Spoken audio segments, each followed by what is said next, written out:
Hello दोस्तों, कैसे हैं आप लोग? आज मैं आपको विकास की अवधारणा और इसका सीखने से संबंध में वीडियो नंबर 4 लेकर आया हूँ।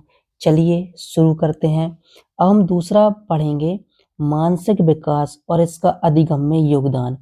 संज्ञानात्मक या मानसिक विकास से तात्पर्य है बालक की उन सभी मानसिक योग्यताओं व क्षमताओं में वृद्धि और विकास से है जिनके परिणामस्वरूप वह अपने निरंतर बदलते हुए वातावरण में ठीक प्रकार से समायोजन करता है। तो देखिए, संज्ञानात्मक या फिर मानसिक विकास क्या है?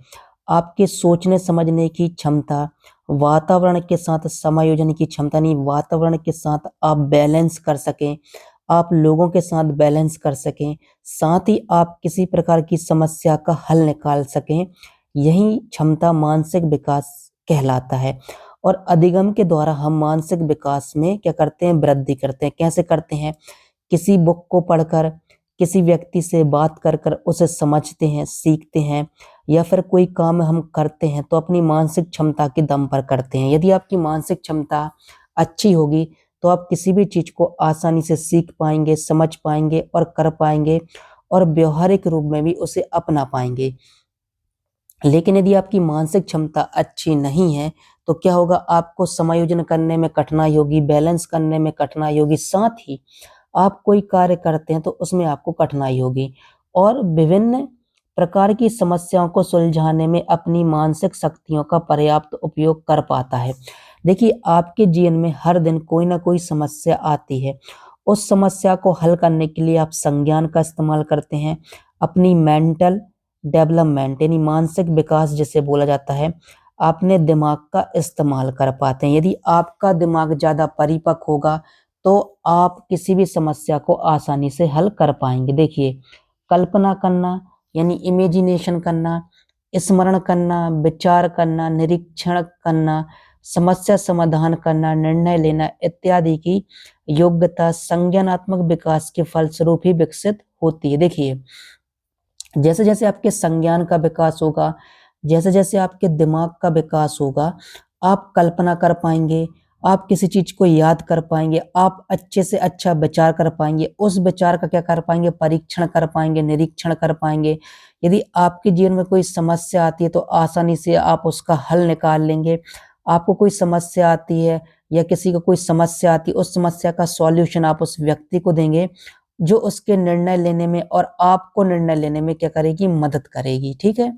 देखिए, जन्म के समय बालक में इस प्रकार की योग्यता का अभाव होता। देखिए, शैशव अवस्था में इस प्रकार की योग्यता ज्यादा विकसित नहीं हो पाती, लेकिन जब आप बाल्य अवस्था में आते हैं तब आपके अंदर इसकी योग्यता का थोड़ा विकास हो पाता है, और जब आप किशोर अवस्था और युवा अवस्था में आते हैं तब आपकी और ज्यादा मानसिक योग्यता का विकास हो पाता है। पूरे जीवन भर आप चीजों को सीखते हैं, उससे आपकी मानसिक क्षमता में वृद्धि होती है। देखिए, धीरे धीरे आयु बढ़ने के साथ साथ उसमें मानसिक विकास की गति भी बढ़ती जाती है। शैशवावस्था में कम होगी, बाल अवस्था में थोड़ी ज्यादा होगी, किशोर अवस्था में थोड़ी और ज्यादा होगी, युवा अवस्था में थोड़ी और ज्यादा होगी, प्रौढ़ अवस्था में थोड़ी और ज्यादा होगी।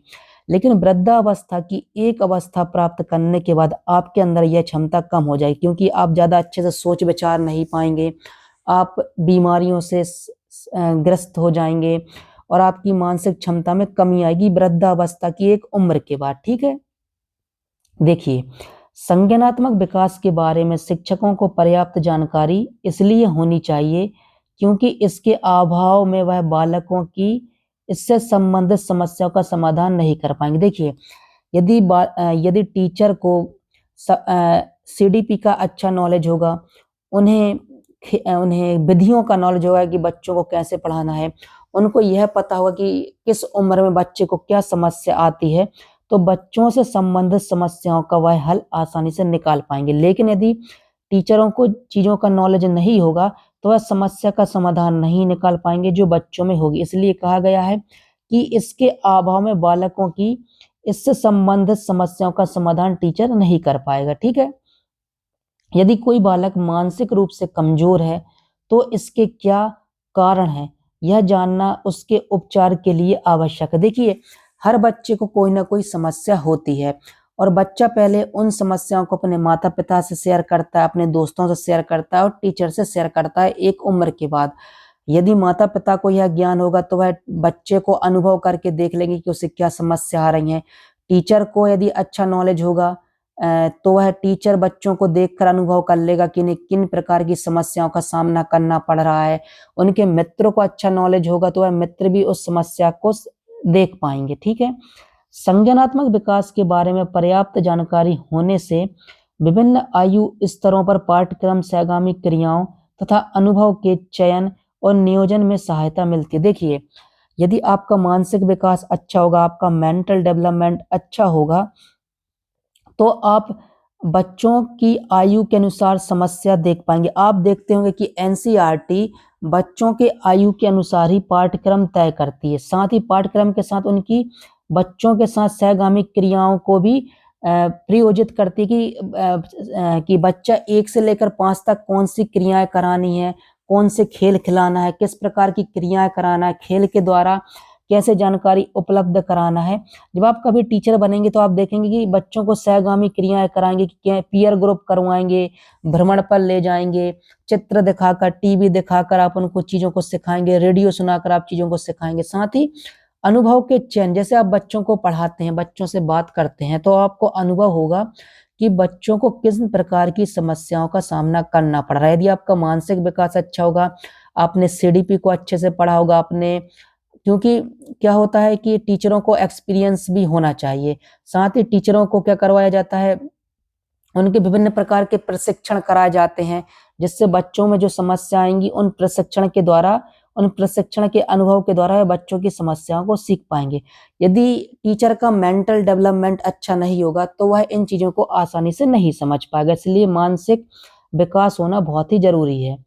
किस विधि और तरीके से पढ़ाया जाए, सहायक सामग्री तथा शिक्षण साधन का उपयोग किस तरह से किया जाए। देखिए, हर बच्चे के लिए किस विधि का प्रयोग करना है आपको यह पता होना चाहिए। हर बच्चे अलग तरीके से समझते हैं, तो बच्चों को कैसे पढ़ाना चाहिए, कौन सी सहायक सामग्री का प्रयोग करना चाहिए, चार्ट का प्रयोग करना चाहिए, ब्लैक बोर्ड का प्रयोग करना चाहिए, टीवी का प्रयोग करना चाहिए, रेडियो का प्रयोग करना चाहिए, चित्रों का प्रयोग करना चाहिए, खेल के माध्यम से कौन सी सहायक सामग्री आप प्रयोग कर रहे हैं, क्या उनको फूल दिखा रहे हैं, प्रैक्टिकल करा रहे हैं, तो ये सभी प्रकार की सहायक सामग्री प्रयोग की जाती है। साथ ही शिक्षण साधन क्या होंगे, टीवी होगी, कंप्यूटर होगा, मोबाइल भी हो सकता है, चार्ट हो सकते हैं, आपका और भी अलग अलग प्रकार के साधन होंगे जिन्हें वह देखकर, सुनकर और महसूस कर कर सीख सकते। तो इन सब का नॉलेज होना टीचर को जरूरी है। शैक्षणिक वातावरण किस प्रकार का हो, इन सब के निर्धारण में संज्ञानात्मक विकास के विभिन्न पहलुओं की जानकारी शिक्षकों के लिए सहायक साबित हो सकती है। देखिए, यदि आप स्कूल का वातावरण पॉजिटिव रखते हैं, आप बच्चों को अनुभव कर पा रहे हैं कि बच्चों को क्या समस्या जा रही है, और यदि आप स्कूल का माहौल बहुत अच्छा रखते हैं, बच्चों के अनुकूल रखते हैं, शोरगुल से दूर है और दुनिया भर के अवधान नहीं आ रहे हैं शिक्षण के दौरान बच्चों को पढ़ाने में, तो आप देखेंगे कि वह वातावरण बच्चों का सकारात्मक विकास करेगा। कई बार क्या होता है कि स्कूल में बहुत ही ज़्यादा शोरगुल होता है और रोड के किनारे कई बार स्कूल होते हैं, जिसके कारण शोरगुल होने के कारण बच्चे अच्छे से नहीं पढ़ पाते हैं। ठीक है, ये बहुत कम होता है।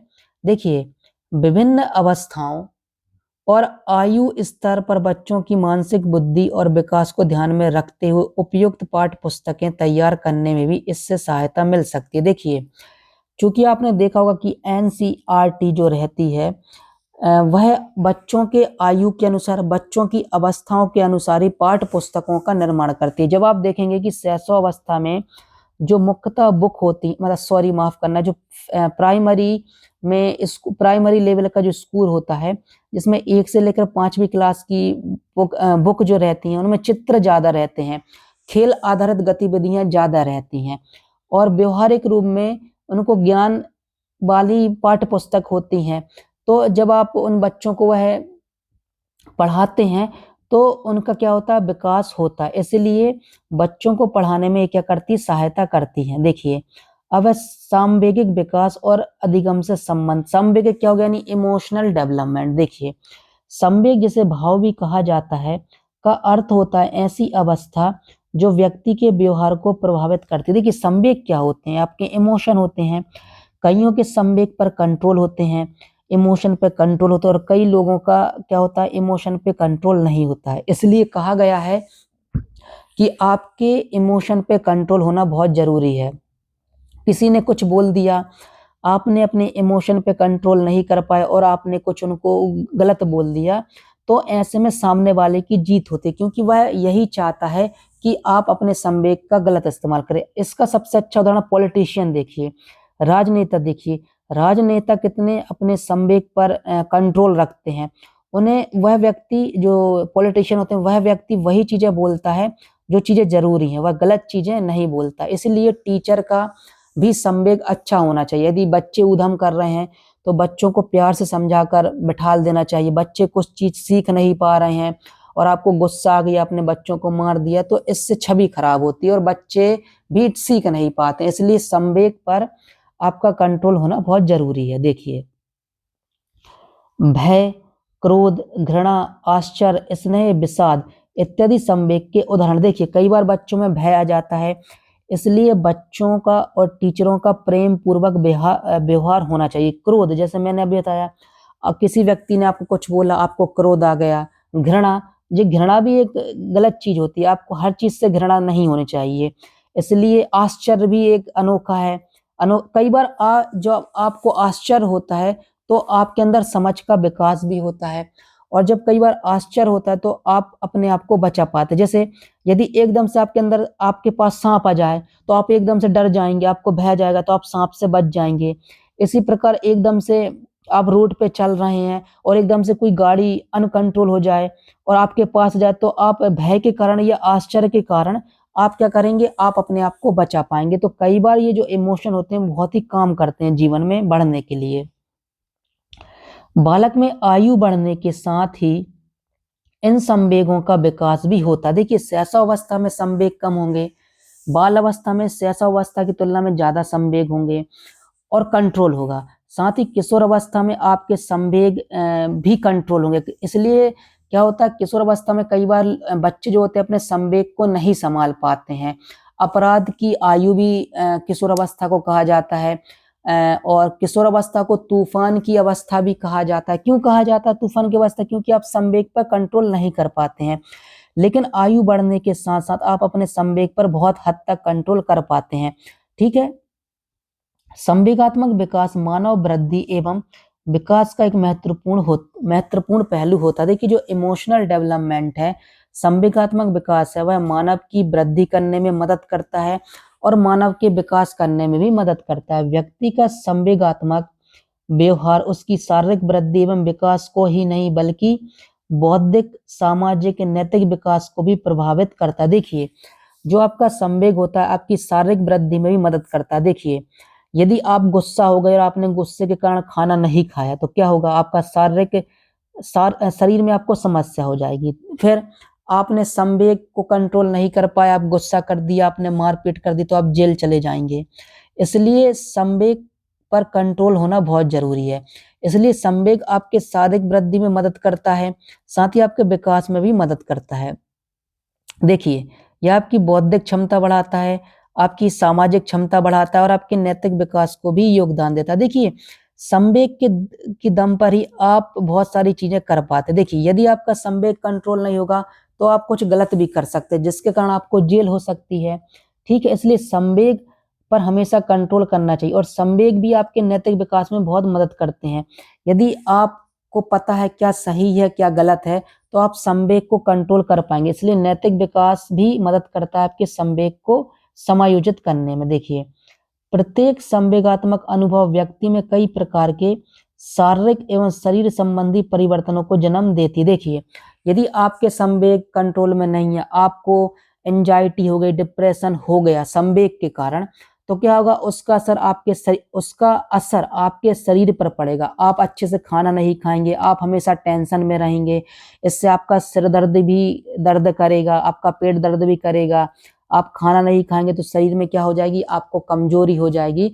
तो संवेगात्मक विकास शारीरिक विकास के लिए भी बहुत जरूरी है। यदि आपके संवेग कंट्रोल में रहेंगे तो आप टेंशन नहीं लेंगे। देखिए क्या होता है, टेंशन के कारण बहुत सारी बीमारियां हो जाती है, ब्लड प्रेशर हो जाता है, शुगर हो जाता है, थायराइड की समस्या भी कई बार टेंशन के कारण हो जाती है, और टेंशन के कारण आपका पेट दर्द, सिर दर्द, आंखों में समस्या, कानों में समस्या होने लगती है। इसलिए शारीरिक वृद्धि के लिए, शारीरिक विकास के लिए संवेग पर कंट्रोल होना बहुत जरूरी है। इसलिए इसे संवेगात्मक विकास क्यों जरूरी बोलते हैं। देखिए, संवेगात्मक विकास कई कारक होते हैं, इन कारकों की जानकारी अध्यापकों को होनी चाहिए। जैसे भय का कारण क्या है, यह जाने बिना बालक को भय दूर नहीं किया जा सकता। देखिए, कई बार बच्चे क्या होते हैं कि भय के कारण क्लास में नहीं बोलते हैं, तो आपको पता होना चाहिए कि बच्चों को मैथ्स से डर तो नहीं लगता, इंग्लिश से डर तो नहीं लगता, हिंदी से डर तो नहीं लगता, सामाजिक विज्ञान से डर तो नहीं लगता, उन्हें खेल से डर तो नहीं लगता, या उन्हें किसी बच्चे से डर तो नहीं लगता। तो आपको यदि इसका कारण पता है तो आप बच्चे को क्या कर पाएंगे, समस्या को हल कर पाएंगे। और यदि आपको कारण नहीं पता है तो बच्चे में वह समस्या हमेशा बनी रहेगी जब तक वो स्कूल में रहेगा, और हो सकता है ये समस्या उसके जीवन भर चले। इसलिए टीचर को यह बातें पता होनी बहुत जरूरी है। बालक के संतुलित विकास में उसके संवेगात्मक विकास की अहम भूमिका होती है। देखिए, यदि चाहते हैं कि बालक अच्छे से विकास करे तो आपको उसके संवेगात्मक विकास क्या करता है, अहम भूमिका निभाता है। कई बार संवेग के कारण ही बच्चे स्कूल नहीं जाते, उनको डर लगा रहता है कि यह टीचर मुझको मारेगा, यह बच्चा मुझे परेशान करेगा। कई बार वो समाज में बाहर नहीं निकलते कि मुझे ये बच्चा या ये आदमी मुझको ये कहेगा, ये या ये आदमी मुझे बुली करेगा। इसलिए आपको जो संवेग होता है वह आपकी विकास में बहुत बड़ी भूमिका निभाता है। संवेगात्मक विकास के दृष्टिकोण से बालक के स्वास्थ्य और शारीरिक विकास का पूरा पूरा ध्यान देने की आवश्यकता पड़ती है। यदि माता पिता को भी पता रहेगा कि इसके संवेग संवेग में क्या परिवर्तन हो रहे हैं, किस कारण से हो रहा है, टीचर को पता रहे कि इसके भय के संवेग के कारण क्या, घृणा के संवेग के कारण क्या, क्रोध के संवेग के कारण क्या है, जब टीचर को और माता पिता को यह बात पता होगी तो वह इनको हल करेगा और बच्चा क्या करेगा, शारीरिक विकास पूरा पूरा कर पाएगा। ठीक है, बालक के संवेगात्मक विकास पर पारिवारिक वातावरण भी बहुत प्रभाव डालता है। कई कई बार आपने देखा होगा कि कुछ माता पिता बहुत ज्यादा लड़ाई झगड़ा करते हैं। कई माता पिता छोटी छोटी बातों पर बच्चों को मारने पीटने लगते हैं। चूंकि यह गलत बात है, ऐसा नहीं करना चाहिए। हर व्यक्ति से गलती होती है, और बच्चे को आप चीजों को अनुभव करने दीजिए, बच्चों को अपने अनुसार व्यवहार को सीखने दीजिए। पर यह भी देखिए कि बच्चे कहीं गलत संगत में तो नहीं जा रहे हैं। बच्चे यदि गलत संगत में जा रहे हैं तो उनको मारिए पीटिए नहीं, उनको अच्छे से समझाइए। ठीक है, विद्यालय परिवेश और क्रियाकलापों को उचित प्रकार से संगठित कर अध्यापक बच्चों के संवेगात्मक विकास में भरपूर योगदान दे सकते हैं। देखिए, यदि आप विद्यालय का परिवेश पॉजिटिव रखते हैं, वातावरण अच्छा रखते हैं, साथ ही आप उनको अच्छे क्रियाकलाप कराते हैं, अच्छे खेल कूद कराते हैं, और अच्छे पीयर ग्रुप बनाते हैं, और उन पीयर ग्रुप में आप उनको समस्या बताते हैं, वह समस्या का सॉल्यूशन करते हैं, और लोग आपस में मिलजुल कर काम करते हैं, स्कूल में ही या खेल के मैदान में टीचर करवाते हैं, तो क्या करते हैं, ये सब चीजें संवेग को प्रभावित करेंगे, संवेग को अच्छा बनाएंगे, और बच्चे भरपूर क्या कर पाएंगे, योगदान देंगे समाज में, माता पिता को, टीचर को, स्कूल में, और उनका संवेग का विकास अच्छा होगा। इसका नेगेटिव भी उतना ही सच है। ठीक है, यह बात आप याद रखिएगा। बालकों को शिक्षकों का पर्याप्त सहयोग और स्नेह मिलना उनके व्यक्तित्व के विकास के दृष्टिकोण से आवश्यक है। देखिए, यदि माता पिता, बड़ा भाई बड़ी बहन, छोटा भाई छोटी बहन, या फिर टीचर या उसके मित्र उसके साथ प्रेम पूर्वक व्यवहार करते हैं तो उसके संवेग पॉजिटिव होंगे। इसका नेगेटिव भी इतना ही कि माता पिता, टीचर या उसके मित्र या उसके भाई बहन उसे क्या छोटी छोटी बातों पर डांटते पीटते हैं, या उसे गलत बोलते हैं, या अपशब्द का प्रयोग करते हैं, तो उसके संवेग पर क्या होगा, नेगेटिव असर भी पड़ेगा। इसी प्रकार यह भी ध्यान रखा जाना चाहिए कि बालक के स्वाभिमान को कभी ठेस न पहुंचे। स्वाभिमान क्या होता है, सेल्फ रिस्पेक्ट जिसे बोलते हैं। कई बार लोग सेल्फ रिस्पेक्ट के कारण बहुत सी चीजें करते हैं, गलत चीजें भी करते हैं, अच्छी चीजें भी करते हैं। तो इसलिए उनकी सेल्फ रिस्पेक्ट को, उनके स्वाभिमान को, उनको कभी चोट नहीं करना चाहिए, उनको कभी गलत नहीं बोलना चाहिए, या ऐसे शब्दों का प्रयोग नहीं करना चाहिए, या ऐसा कंपैरिजन नहीं करना चाहिए जिससे उनका स्वाभिमान नष्ट हो। ठीक है, इस तरह संवेगात्मक विकास के कई पहलुओं को ध्यान में रखकर ही बालक का सर्वांगीण विकास किया जा सकता है। यदि माता पिता, भाई बहन, टीचर, उसके दोस्त या समाज के लोग इन सभी चीजों को समझेंगे, तो जो समाज में जो बच्चे रह रहे हैं उनका संवेगात्मक विकास अच्छा होगा, पॉजिटिव होगा, और इसका नकारात्मक पहलू भी उतना ही सख्त है। इसलिए बच्चों को कभी गलत मत बोलिए, उनकी भावनाओं को ठेस नहीं पहुंचाइए, उनको अपशब्द मत बोलिए, उनको कभी नीचा मत दिखाइए, हमेशा उनको पॉजिटिव फील कराइए। यदि उनसे कोई कार्य नहीं बन रहा तो उनको समझाइए, उनकी मदद करिए। टीचर भी मदद करे, माता पिता भी मदद करें, बड़े भाई बहन भी मदद करें, उनके दोस्त भी मदद करें और समाज के लोग भी मदद करें। ठीक है। अब देखिए, मनोगत्यात्मक विकास और अधिगम। क्रियात्मक विकास का अर्थ होता है व्यक्ति की क्रियात्मक शक्तियों, क्षमताओं और योग्यताओं का विकास। देखिए, मनोगत्यात्मक क्या होती है? मोटर डेवलपमेंट होती है। मोटर डेवलपमेंट क्या होता है? आपकी बहुत सारी शक्तियां होंगी, आपकी बहुत सारी क्षमता होंगी और बहुत सारी योग्यता होंगी जिनका विकास करना। आप बहुत अच्छी मैथ्स कर सकते हैं, आप बहुत अच्छा मेडिटेशन कर सकते हैं, आप बहुत अच्छी फुटबॉल क्रिकेट खेल सकते हैं, आप बहुत अच्छी, कहना चाहिए, पजल सॉल्व कर सकते हैं, मैथ्स, इंग्लिश, हिंदी को अच्छा कर सकते हैं। तो ये सभी क्या है? आपकी योग्यताएं, क्षमताएं हैं। या आपके साथ बहुत सारी आपकी योग्यताएं, आप क्रिकेट भी अच्छा खेलते हैं, फुटबॉल भी अच्छा खेलते हैं, बैडमिंटन भी अच्छा खेलते हैं।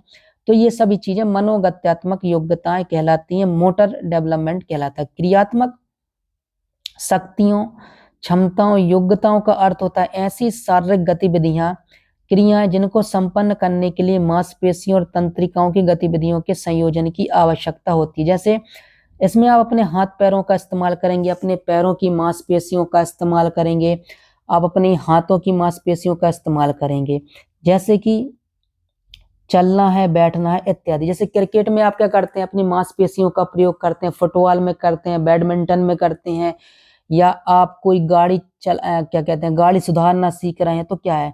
इसमें आप अपने दिमाग का इस्तेमाल कर रहे हैं, अपने हाथों का इस्तेमाल कर रहे हैं, इसलिए इसे मोटर डेवलपमेंट कहते हैं। देखिए, अब ये क्यों जरूरी है?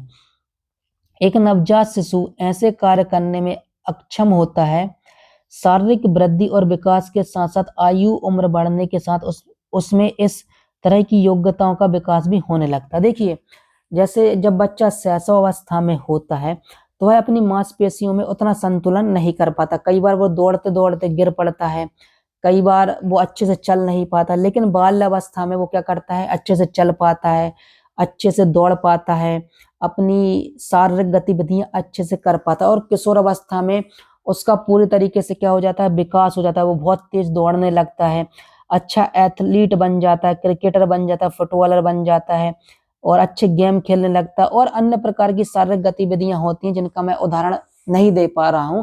यदि आपको पता हो तो कमेंट बॉक्स में बताइएगा इस प्रकार की गतिविधियां। देखिए, क्रियात्मक विकास बालक के शारीरिक विकास, स्वस्थ रहने, स्वावलंबी होने एवं उचित मानसिक विकास में सहायक होता है। देखिए, यदि बच्चों का कहना चाहिए मोटर डेवलपमेंट अच्छा होगा तो उनका शारीरिक विकास भी अच्छा होगा। यदि आपका शारीरिक विकास अच्छा है तो आप स्वस्थ रहेंगे। देखिए, पहला सुख निरोगी काया है। यदि आपको कोई बीमारी नहीं है, आपको कोई शरीर से संबंधी समस्या नहीं है, तो वह पहला सुख कहलाता है। इसलिए यदि आपका शारीरिक विकास अच्छा है, यदि आप अच्छी तरीके से स्वस्थ हैं, तो यह आपके स्वावलंबी बनने में मदद करेगा, क्योंकि आप हर कार्य को अच्छे से कर पाएंगे। यदि आपका शारीरिक विकास अच्छा है तो आपका मेंटल विकास भी अच्छा होगा। ठीक है। इसी प्रकार हर विकास एक दूसरे से जुड़े हुए हैं। ठीक है, यह बात आप याद रखिएगा। इसलिए कहा जाता है कि बच्चों को छोटी उम्र से जब वो एक अवस्था पार कर लें तो उनको आप खेल की एक्टिविटी करवाइए। जैसे आप देखते होंगे कि बहुत सारे स्कूलों में खेल आधारित शिक्षण किया जाता है। क्यों? इससे उनका शरीर तो स्वस्थ रहे, साथ ही उनका मानसिक विकास भी तेजी से डेवलप हो। इसलिए उनको खेल संबंधी गतिविधियां कराई जाती हैं। क्यों उनको भ्रमण कराया जाता है? क्यों उनको स्पोर्ट्स खिलाया जाता है? ताकि वह स्वस्थ रहें। यदि आप स्वस्थ रहेंगे तो आप अपने जीवन में अच्छा प्रदर्शन कर पाएंगे। ठीक है।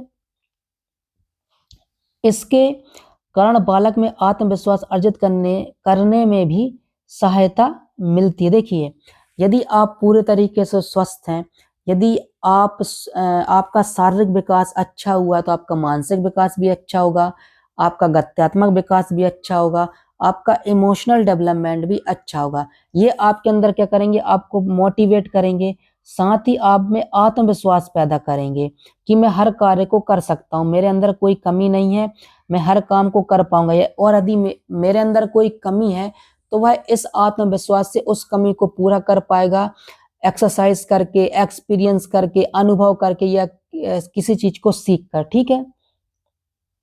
पर्याप्त क्रियात्मक विकास के अभाव में बालक में विभिन्न प्रकार के कौशल के विकास में बाधा पहुंचती है। देखिए, यदि आपका शारीरिक विकास अच्छे से नहीं हुआ तो क्या होगा, आपका मेंटल डेवलपमेंट भी अच्छा नहीं होगा, आपका इमोशनल डेवलपमेंट भी अच्छा नहीं होगा, आपका सामाजिक विकास भी अच्छा नहीं होगा, क्योंकि हर संबंध एक दूसरे से ताल्लुकात रखता है। तो ये क्या करेगा, ये आपके विकास में क्या करेगा, बाधा डालेगा, ये आपके किसी न किसी विकास में बाधा डालेगा। क्योंकि यदि कोई व्यक्ति बहुत लंबे समय से 10 साल, 15 साल, 20 साल किसी ऐसी बीमारी से जूझता है तो उसके अंदर बहुत सारी समस्याएं पैदा हो जाती हैं। ठीक है। इसलिए पहली सुख है निरोगी काया, यानी आपका स्वस्थ रहना बहुत जरूरी है। इसलिए आप एक्सरसाइज कीजिए, जिम करिए, मेडिटेशन करिए, योगा करिए। ठीक है। जिम जाइए। क्रियात्मक विकास के स्वरूप एवं उसकी प्रक्रिया का ज्ञान होना शिक्षकों के लिए आवश्यक है। इसलिए मोटर डेवलपमेंट का ज्ञान होना टीचर के लिए और माता पिता के लिए जरूरी है, ताकि आप उनको कोई समस्या होती है तो आप उनको उस क्रिया के द्वारा आप उनका विकास कर सकें। ठीक है। इसी ज्ञान के आधार पर ही वह बालक के विभिन्न कौशलों का विकास करवाने में सहायक हो सकता है। देखिए, यदि टीचर को और माता पिता को मोटर डेवलपमेंट का ज्ञान होगा तो वह बच्चों का विकास तेजी से कर पाएंगे। ठीक है। उनके हर प्रकार के कौशल का विकास एक दूसरे से अंतः संबंध रखता है, इसलिए वह मोटर एक्टिविटी करवा के बच्चों को मांसपेशियों को मजबूत करेंगे। ठीक है। क्रियात्मक विकास के ज्ञान से शिक्षकों को यह भी पता चलता है कि किस आयु विशेष अवस्था में बालक में किस प्रकार के कौशल की योग्यता अर्जित करने की योग्यता होती है। देखिए, यदि आपको नॉलेज होगा मोटर डेवलपमेंट का, गत्यात्मक विकास का, क्रियात्मक विकास का, तो आपको पता चलेगा कि शैशवावस्था में किस प्रकार के मोटर डेवलपमेंट की क्रियाएं करानी है, बाल अवस्था में किस प्रकार की मोटर एक्टिविटी करवानी है, शैशवावस्था में किस प्रकार की क्रियात्मक एक्टिविटी करवानी है। तो इससे बच्चे का संपूर्ण विकास होगा। और यदि बच्चे को कोई समस्या तो आप उस समस्या को आसानी से इन विधियों, इन चीजों के द्वारा भी क्या कर पाएंगे, ढूंढ पाएंगे और उनकी कौशलों या योग्यताओं का विकास कर पाएंगे। जैसे कोई बच्चा अच्छा क्रिकेट खेलता है, यदि उसका मोटर डेवलपमेंट अच्छा नहीं होगा तो क्या वो अच्छा क्रिकेटर बन पाएगा, नहीं बन पाएगा। हुसैन बोल्ट को देखिए, हुसैन बोल्ट ने केवल 4 साल, मतलब 4 साल नहीं, उसने आजीवन मेहनत की है, पर उसने अपने वर्ल्ड रिकॉर्ड को बनाने के लिए कितनी गत्यात्मक, मोटर, क्रियात्मक योग्यताओं का अर्जन किया, उसने अपनी कितनी मांसपेशियों को मजबूत बनाया ताकि वह वर्ल्ड रिकॉर्ड बना सके 8 सेकंड कुछ का। ठीक है। तो ये बहुत जरूरी, इससे उसके टीचरों को पता चली कि इसके अंदर दौड़ने की क्षमता है, तो उसको दौड़ने में आगे बढ़ाया और उसने वर्ल्ड रिकॉर्ड बनाया। ठीक है। जिन बालकों में क्रियात्मक विकास सामान्य से कम होता है उनके समायोजन एवं विकास हेतु विशेष कार्य करने की आवश्यकता होती है। देखिए, जिन बच्चों में क्रियात्मक विकास की समस्या होती है, कम होता है, तो उनको आप ऐसी एक्टिविटी कराइए जिससे उनकी मांसपेशियां मजबूत हों, इनकी क्रियात्मक योग्यता में विकास हो, मोटर डेवलपमेंट में विकास हो। तो टीचर को इसलिए इसका ज्ञान होना बहुत ही जरूरी। और देखिए, विकास के विभिन्न आयामों के एक दूसरे एवं अधिगम से संबंध। अब देखिए, विकास के विभिन्न आयाम होते हैं, उनका एक दूसरे से क्या संबंध होता है और इसका अधिगम से क्या संबंध होता है, अब हम यह पढ़ेंगे। देखिए, विकास के विभिन्न आयामों का आपस में घनिष्ठ संबंध है एवं ये सभी अधिगम को प्रभावित करते हैं। देखिए, हर प्रकार का अधिगम, हर प्रकार का विकास एक दूसरे से जुड़ा होता है और एक दूसरे से अंतःक्रिया करता है और एक दूसरे को प्रभावित करता है। देखिए, शारीरिक विकास विशेषकर छोटे बच्चों में मानसिक और संज्ञानात्मक विकास में मदद करता है। देखिए, यदि बच्चे का शैशव अवस्था से शारीरिक विकास अच्छा होगा तो उनका मानसिक विकास भी आगे जाके अच्छा होगा और उनका संज्ञानात्मक विकास भी अच्छा होगा। सभी बच्चों की स्वतंत्र खेलों, अनौपचारिक और औपचारिक खेलों, योग और खेल की गतिविधियों में सहभागिता उनके शारीरिक व मनोसामाजिक विकास के लिए आवश्यक होती है। देखिए, यदि आप बच्चों को खेल खिलाएंगे उनको घर में एक्टिविटी करवाएंगे, खेल के मैदान में उनको खेल खिलाएंगे, योगा कराएंगे, अलग अलग प्रकार की खेल की गतिविधियां स्कूलों में, घर में या घर के बाहर, रोड पर या फिर ग्राउंड में करवाएंगे, तो उनका शारीरिक वृद्धि होगी, साथ ही उनकी अन्य गतिविधियां भी बेहतर होंगी।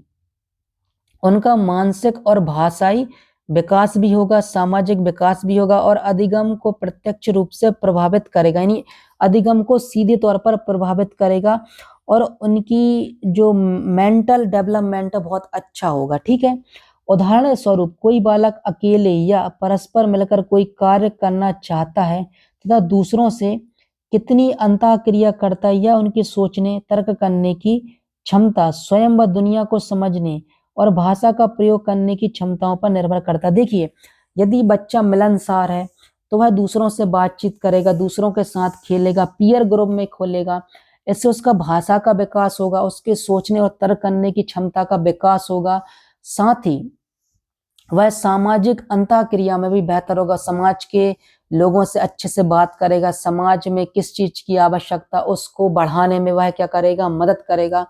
और यदि समाज में कोई समस्या है, कोई नियम गलत है, तो उन नियमों को बदलने में भी यह मदद करेगा। देखिए, ये इंट्रोवर्ट और एक्सट्रोवर्ट की कहानी है। ठीक है, देखिए, विकास के अधिगम से संबंध को देखते हुए पाठचर्या का विकास इस तरह किया जाना चाहिए जो बालक के शारीरिक व मानसिक विकास के अंतः संबंधों के अनुकूल हो। यानी आप उनकी जो बुक है उनको इस तरीके से डिजाइन करिए, उनको क्लास में इस तरीके से पढ़ाइए कि बच्चों का शारीरिक विकास हो, उनका मानसिक विकास हो, उनका इमोशनल डेवलपमेंट हो, उनका मोटर डेवलपमेंट हो, सभी प्रकार का उनका विकास हो। इस प्रकार की पाठचर्या को बाल केंद्रित पाठचर्या कहा जाता है। देखिए, जो मॉडर्न समय है और जो मॉडर्न एजुकेशन है वह बाल केंद्रित शिक्षा पर जोर देता है, यानी इसमें पुस्तकों का उतना पुस्तकों से ज्यादा, यानी जो पुस्तक ताल्लुकात रखेगी वह बच्चे से ताल्लुकात रखेगी, यानी जो एजुकेशन है वह बच्चे से ताल्लुकात रखेगी, यानी जो पूरा सेंटर होगा वह बच्चा होगा। यानी बच्चे को क्या समस्या जा रही है, उन समस्या को दूर करना है, बस बच्चे को किन चीजों की आवश्यकता है उन चीजों को आप उनको उपलब्ध कराएंगे स्कूल में, इसलिए इसे बाल केंद्रित शिक्षा कही जाती है। ठीक है, ऐसी पाठचर्या का निर्माण बालकों की विभिन्न अवस्थाओं की रुचियों, क्षमताओं और योग्यताओं के अनुसार किया जाता है। देखिए, शैशव अवस्था में 1 से 5 तक उनका पाठ्यक्रम अलग होगा, मिडिल स्कूल में उनका पाठ्यक्रम अलग होगा, 9th 10th 11th 12th में उनका पाठ्यक्रम अलग होगा और हर उम्र में हर क्लास में उनकी रुचियां बदलेंगी, उनकी क्षमता बदलेंगी, उनकी योग्यता बदलेंगी।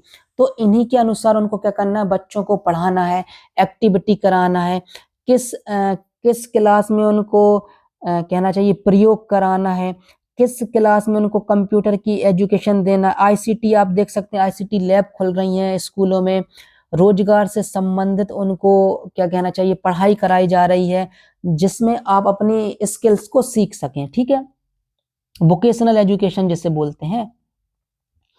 बालकों का विकास एवं अधिगम एक निरंतर प्रक्रिया है जिसके साथ साथ बालकों में उन सिद्धांतों का भी विकास होता है। देखिए, जो अधिगम है और जो विकास वह जन्म से लेकर मृत्यु पर्यंत चलती रहती है, इसलिए बालकों को उन्हें उन्हें बालकों का क्या समस्याएं आएंगी, बालकों में किस उम्र में किस चीज का विकास करना है, इसका इन सिद्धांतों का क्या हुआ, विकास हुआ है और पाठ्यक्रम का भी विकास हुआ है जो बच्चे के प्राकृतिक सामाजिक दुनिया के बारे में बनाते हैं। इसमें दूसरे के साथ अपने रिश्ते के संबंध के विभिन्न सिद्धांत भी शामिल हैं। देखिए, बच्चा दूसरों के साथ कैसे बातचीत करेगा, बच्चों के अंदर जो भय होता है उस भय को कैसे दूर किया जाएगा कि वह खेल के मैदान में भी आए, वह दूसरों से बात भी करे, वह पीयर ग्रुप में बात भी करे, वह समस्या का समाधान करे। इन प्रकार के सिद्धांत विकसित हुए हैं जिनके आधार पर उन्हें यह पता चलता है कि चीजें जैसी हैं वैसी क्यों हैं, कारण और कारक के बीच क्या संबंध है। देखिए कि जो कहना चाहिए सूरज है वह पूर्व दिशा से क्यों उगता है, सूरज गोल ही क्यों है, पृथ्वी पर दिन रात कैसे होते हैं, चंद्रमा आधा मतलब चंद्रमा पूरा कब होता है, आधा कब होता है, और पंखा गोल ही क्यों घूमता है, इंजन पेट्रोल से ही गाड़ी क्यों चलती है, क्रिकेट में ये नियम क्यों बनाए गए, फुटबॉल में यह नियम क्यों बनाए गए, उनके बारे में उनकी जानकारी बच्चों को क्या होती है, विकास के द्वारा और अधिगम के द्वारा प्राप्त होती है। इसमें आप और भी चीजें जोड़ सकते हैं जो मैंने नहीं बोली हैं, क्योंकि मुझे जितना पता था मैंने उतना बताया। यदि आपको कुछ और एक्स्ट्रा पता हो तो कमेंट बॉक्स में जरूर बताइएगा। और कार्य और निर्णय लेने में निर्णय के क्या आधार है कि आप कार्य क्यों करते हैं, आप किस प्रकार के निर्णय लेते हैं, किस प्रकार के निर्णय नहीं लेने चाहिए, निर्णय लेने के क्या तर्क होते हैं, क्या तरीके होते हैं, इन सभी का विकास होता है। देखिए, अब इसमें देखिए, अर्थ निकालना, अमूर्त सोच की क्षमता विकसित करना, विवेचना या कार्य अधिगम की प्रक्रिया के सर्वाधिक महत्वपूर्ण पहलू। देखिए, आप यदि कोई व्यक्ति बोल रहा है तो उसका सही अर्थ कैसे निकाला जाए, सही अर्थ क्या होगा, आप कल्पना कैसे करेंगे, आप कल्पना को सही तरीके से कैसे आजमाएंगे, ठीक है। और आप किसी चीज की विवेचना कैसे करेंगे कि इसको किस तरीके से बताया जाए, और आप कार्य को कैसे करेंगे, यह अधिगम प्रक्रिया के अंतर्गत आता है। यानी अधिगम यानी सीखने के द्वारा आता है। जैसे जैसे बालकों की आयु और अनुभव में वृद्धि होती है, वैसे वैसे उनके इस प्रकार के अधिगम में भी वृद्धि होती है। देखिए, यदि बच्चा की आयु बढ़ेगी तो उसके अनुभव की क्षमता भी बढ़ेगी, उसके अधिगम में भी वृद्धि होगी, उसके सीखने में भी वृद्धि होगी, और वह इन सब के कारण जान पाएगा कि इनके क्या कारण है, इनको कैसे ठीक करना है, ये सभी चीजें वो जान पाएगा। देखिए, दृष्टिकोण, भावनाएं और आदर्श संज्ञानात्मक विकास के अभिन्न हिस्से हैं। देखिए, आपका दृष्टिकोण कैसा है, पॉजिटिव है, नेगेटिव है, आपके इमोशन है, आपकी भावनाएं पॉजिटिव है, नेगेटिव है, आपके नैतिक मूल्य या आपके आदर्श कैसे हैं, इन सब का विकास संज्ञानात्मक विकास के क्या होते हैं, अभिन्न हिस्से होते हैं। देखिए, और भाषा विकास, मानसिक चित्रण और अवधारणाओं व तार्किकता से इनका गहरा संबंध होता है। देखिए, आपका भाषा विकास कितना ज्यादा हुआ, आप किसी चीज का अमूर्त कितना ज्यादा सोच पाते हैं। यदि किसी ने कोई चीज बोली, आप उसका दिमाग में अंदर कितनी कैसी छवि बना सकते हैं। आप अवधारणाओं को, नियम कानून को समझ पा रहे हैं कि नहीं समझ पा रहे हैं। कोई व्यक्ति बात कर रहा है तो उसके पीछे उसकी क्या माइंड है, उसकी क्या अवधारणा है, और जब आप किसी प्रकार का तर्क सोचना है तो उस तर्क के पीछे क्या जानकारी है, इन सब का ज्ञान होना बहुत जरूरी है, ठीक है, बच्चों में। और यही सब चीजें बच्चों के संज्ञान को बेहतर करती हैं। इनका गहरा संबंध, जैसे जैसे बच्चों की अधिसंज्ञानात्मक क्षमताएं विकसित होती हैं, वे अपनी आस्थाओं के प्रति अधिक जागरूक होते हैं। देखिए, जैसे जैसे बच्चे का विकास होगा, उनके अंदर जिन नियमों और कानूनों का और जिन सिद्धांतों का विकास हुआ है, उसके प्रति वह अधिक जागरूक होंगे, ठीक है, अधिक बेहतर होंगे। इस तरह अपने सीखने को स्वयं नियंत्रित व नियमित करने में सक्षम हो जाएंगे।